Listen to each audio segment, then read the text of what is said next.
My name is Lorna Wilson, and I am an artist. I mainly paint fish, but I do other things, as you can see, faces, figures, you name it. But I absolutely love to paint fish and sea creatures. I think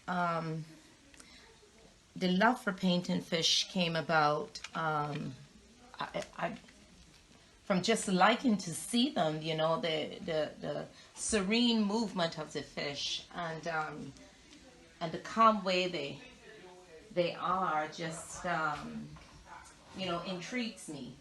And also I am attracted to the patterns on the fish. So that's why I started painting fish.